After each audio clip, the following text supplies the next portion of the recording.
6.25 아직 전쟁 안 끝났는데 우리나라에 옵니다. 그만큼 우리 민족을 사랑하게 된 것은요, 부인 때문에 부인. 여러분, 이 평양 외국인 학교에서 졸업한 이분입니다. 제가 정말 좋아하는 분이에요. 윌리엄 얼쇼 선교사님의 아들입니다. 선교사님의 아들이에요. 그러니까 평양에서 태어나요. 1922년에. 한번 여러분한테 10초간 저분의 이름을 외울 수 있는 시간을 드리겠습니다. 영어가 안 외워지면 한국말이라도 외우십시오. 시작.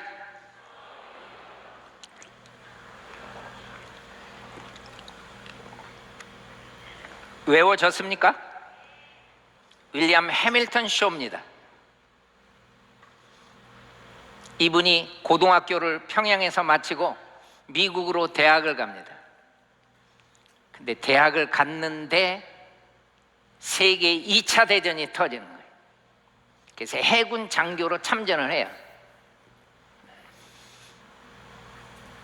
여러분, 2차 대전 때 정말 많은 사람들이 목숨을 잃거든요. 그런데 이분은요, 아이젠하워 나중에 대통령 되신 분하고도 저렇게 사진이 찍혀 있더라고요. 2차 대전 때 잘 마치고 47년도 48년도에는 우리 한국해안경비대 교관으로 와가지고요, 우리나라에 한국의 해군과 해병대를 창설하는 데 기여를 해요. 그러더니 이분이 앞으로 나는 아버지 엄마를 이어서 한국의 선교사로 갈 거야. 그러면서 대학원에서 열심히 공부하고 있었어요. 근데 이분한테 무슨 소식이 들려왔냐면은 한국에 6.25가 일어났다는 한국 전쟁 소식이 들려와요. 이분은요, 공부하다가요 정말 고민합니다. 하나님, 한국에 전쟁이 일어나는데 어떻게 할까요? 근데 이분이 어느 날 하나님 말씀을 보는데 요한복음 15장 13절에 이 말씀을 딱 보게 된 거예요. 예수님이 한 말이에요. 예수님은 친구를 위해서, 그러니까 온 인류를, 우리를 친구 삼아서 목숨을 버리러 왔다는 거예요. 이보다 더 큰 사랑이 없다고 예수님이 말씀하신 것을 이분이 묵상을 하다가, 하나님, 내 친구들은 한국에 전쟁이 일어나서 다 죽는데 하나님, 나 어떻게 할까요? 이 말씀을 보다가 결심을 해요. 그때 부인을 찾아갑니다. 두 아들이 있었습니다. 이분은요, 외동아들이에요. 그 집안에. 그 부인한테 뭐라고 얘기를 하냐면, 여보, 지금 한국이 전쟁이 일어났다는데 나 그냥 있을 수 없다. 그 부인이 얘기를 하니까, 그럼 여보, 그럼 당신 어떻게 하려고요? 그랬더니, 나 군대 재입대 하겠다. 아니, 2차 대전 때 그 목숨을 잃을 뻔한 상황에서 하나님이 다 건져줬는데, 아니, 그 전쟁터에 또 간다고요? 가겠다. 나 군에 재입대하겠다. 윌리엄 얼쇼 선교사님은 자기 아들이 지금 미국에 있으니까 내가 6.25 때 떠나지 않고 전쟁이 일어나서 죽는다 하더라도 내가 군목으로 있으면서 아들이 내 뒤를 이어줘야 된다.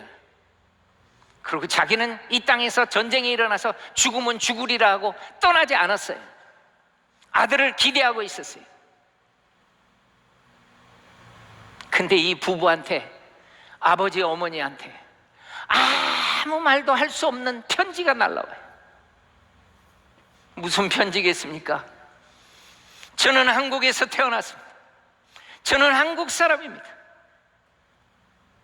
저는 앞으로 선교사가 되어서 한국으로 가려고 지금 준비하고 있는데, 아버지 어머니, 지금 한국이, 지금 내 사랑하는 친구들이 전쟁 속에서 고통당하고 있는데 내가 이들을 먼저 돕지 않고 나중에 평화가 온 다음에, 전쟁 다 끝난 다음에 내가 그 나라의 선교사로 간다?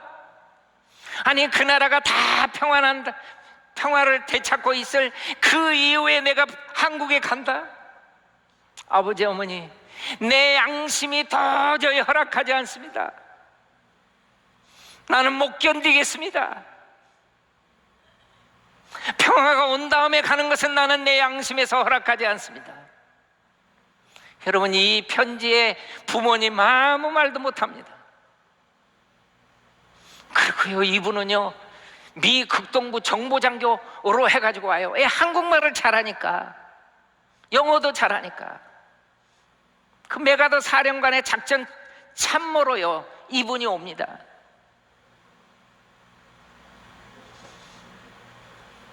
그러면서 우리가 잘 알듯이 인천 상륙작전이 성공리에 끝났죠. 인천 상륙작전 할 때 글을 썼더라고요. 여기 이 자리에 있는 것이 옳다는 것을 알게 돼요.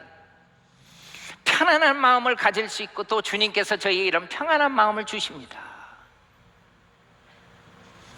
그리고 한국전쟁 성공했습니다. 인천 상륙작전으로 전세가 완전히 뒤집혔습니다. 정보 장교로서의 임무가 마친 겁니다. 그런데 이분이 뭐라고 얘기를 하냐면은, 저요, 제 임무는 마쳤지만은 저는 또 다른 임무를 하나 하고 싶습니다. 뭔가 물어봤더니, 저 해병대에 지원하겠습니다. 그래서 최전선에서 내가 한국말을 잘하니까 아줌마저씨들한테 물어보면서 내가 필요할 겁니다. 근데 해병대 지원을 한 거예요. 여러분, 우리는 잘 압니다. 서울 탈환 작전이 일어나죠. 우리 9월 28일 날 서울 수복됐습니다. 그러나 괴뢰군은 철수하면서 그냥 이분들이 편안하게 서울 들어오게 합니까? 곳곳에 매복해 있습니다. 윌리엄 해밀턴 쇼는 녹봉리 전투로 나갑니다. 그러면 산속으로 갈 때는요, 대병력이 같이 가는 게 아니에요.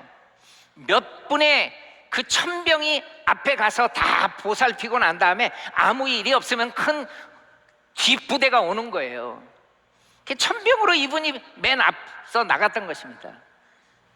그러나 매복해 있는 괴뢰군한테 그 천병 모두가 다 전사하고 맙니다. 이분도 전사해요, 해밀턴 쇼도.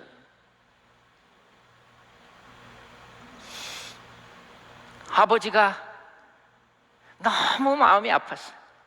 그래도 우리 아들은 선교사가 될 친구였는데, 그래서 자기 아들을 양화진 선교사님 묘지에 묻은 거예요, 아버지가. 은평공원이 생깁니다. 이 해밀턴 쇼 선교사님을 기념하려고요. 이렇게 동상도 세워놨습니다. 이분의 이야기를 듣는 사람마다 감동이 돼요.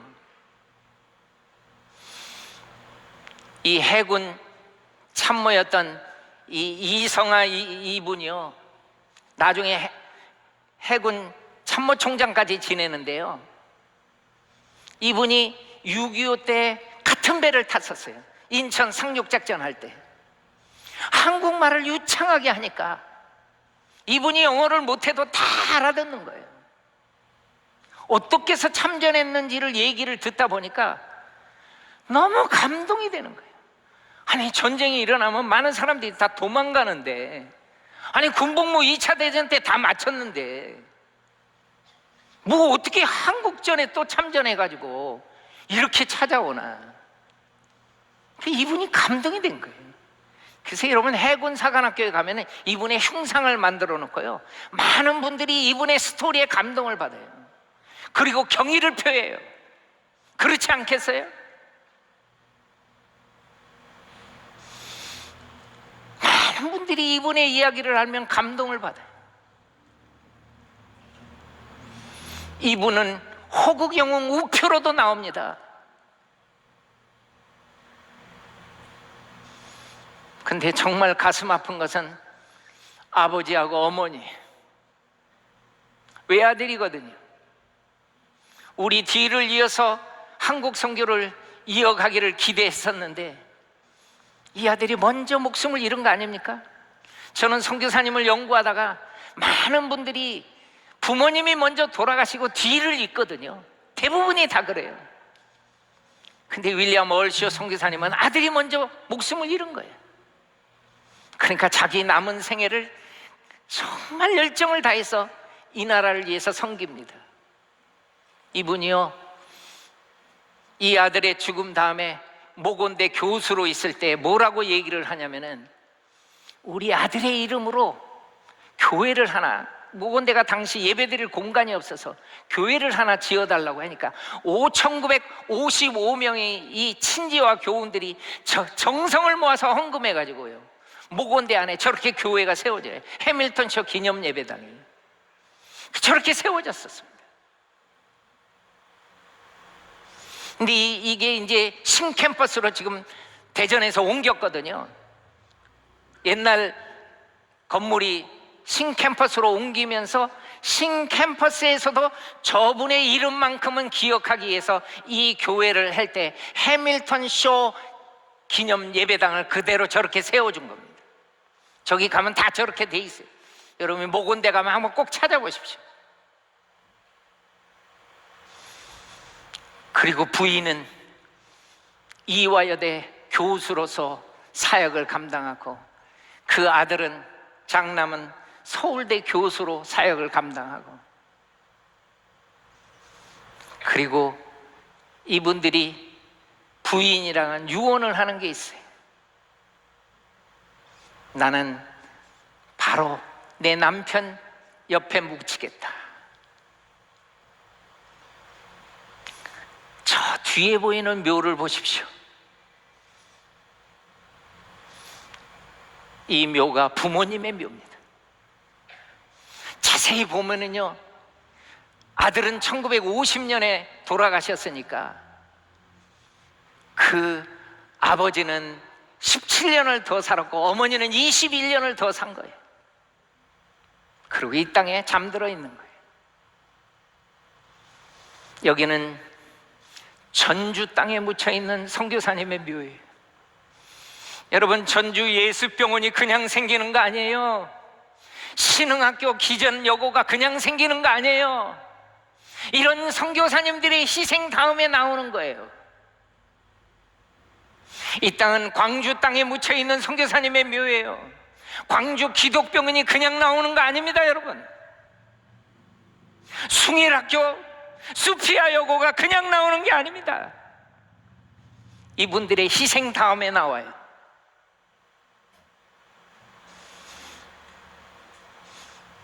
여기는 공주 땅에 묻혀 있는 선교사님의 묘예요.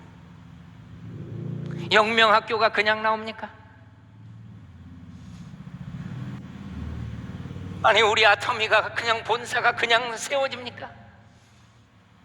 이들의 희생에, 그들이 전한 복음, 그 예수 그리스도, 그것이 오늘 우리를 만들어 놓은 거죠. 여기는 청주 땅에 묻혀 있는 선교사님의 묘예요. 이것은 경상남도 땅에 묻혀 있는 선교사님의 묘예요. 창원에 있습니다. 이 묘는 대구 땅에 묻혀 있는 선교사님의 묘예요. 대구의 동산병원, 그게 개성학교, 신명여고, 그리고 개성의 개자를 따고 신명의 명자를 따서 계명대학교까지, 그리고 사과나무까지 다 선교사님이 이루어진, 선교사님을 통해서 나타난 열매들이.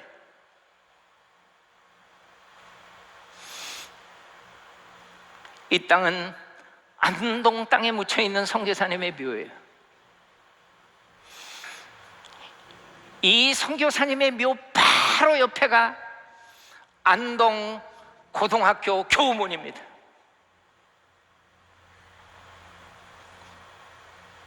내가 우리 선교사님들을 모시고 여기를 갔는데 그 우리 윤영성 박사님이 안동 이 학교 출신이라고 얘기를 해주는 바람에 그렇게 감동이 됐어.